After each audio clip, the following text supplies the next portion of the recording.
Excuse me, ಈ charger ನಿಂದ. Charge ಹಾಕೊಂಡ್ಮೇಲೆ please ಅದು ಸ್ವಿಚ್ ಆಫ್ ಮಾಡಿಬಿಡಿ ಆಯಿತಾ? ಎಕ್ಸ್ಕ್ಯೂಸ್ ಮೀ, ಈ ಬಾಕ್ಸಸ್ ಎಲ್ಲ ನಿಮ್ದ? ಹಂಗೆ ಇಡಬೇಡಿ ಆಯಿತಾ? ನನಗೆ ಬೆಡ್ ಕ್ಲೀನಾಗಿರಬೇಕು, ಅದಕ್ಕೆ ನಾನೇ ಏನು ಇಡೋದಿಲ್ಲ ಅದ್ರ ಮೇಲೆ. ಎಕ್ಸ್ಕ್ಯೂಸ್ ಮೀ, ಪ್ಲೀಸ್ ಏನು ಅನ್ಕೋಬೇಡಿ, ಈ ಥರ ಎಲ್ಲ ಟವರ್ ಹಾಕ್ಬೇಡಿ. ಆ್ಯಕ್ಚುಲಿ ಹಗ್ಗ ನಾನು ಹಾಕಿರೋದು, ನಿಮಗೆ ಬೇಕಾದರೆ ನೀವು ಬೇರೆ ಹಗ್ಗ ಕಟ್ಕೊಂಡ್ಬಿಡಿ ಆಯಿತಾ? ಎಕ್ಸ್ಕ್ಯೂಸ್ ಮೀ, ಈಗ ನೀವೇ ಅಲ್ವಾ ತಲೆ ಬಚ್ಕೊಂಡಿದ್ದು, ಕೂದಲೆಲ್ಲ ಹಿಂಗೆ ಬಿಡಬೇಡಿ. ನಿಮ್ಮನೇಲಿದ್ದರೂ ಹಿಂಗೆ ಮಾಡ್ತೀರಾ, ಅಸಹ್ಯವಾಗಿರುತ್ತೆ ಪ್ಲೀಸ್. ಎಕ್ಸ್ಕ್ಯೂಸ್ ಮೀ, ಸೌಂಡ್ ಸ್ವಲ್ಪ ಕಮ್ಮಿ ಇಟ್ಕೊಳ್ಳಿ, ಓದ್ತಾ ಇದ್ದೀನಿ.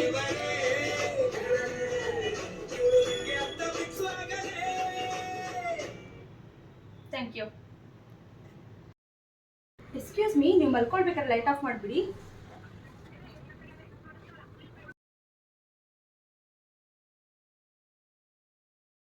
ಲೈಟ್ ಆಫ್ ಮಾಡಿ ಅಂತ ಹೇಳಿದೆ ತಾನೇ, ಮಲ್ಕೊಂಡಿದ್ದೀರಾ, ಲೈಟ್ ಆಫ್ ಮಾಡೋಕ್ಕಾಗೋದಿಲ್ವಾ? ಸುಮ್ಮನೆ ನಿದ್ದೆ ಹಾಳು ಮಾಡ್ಕೊಂಡು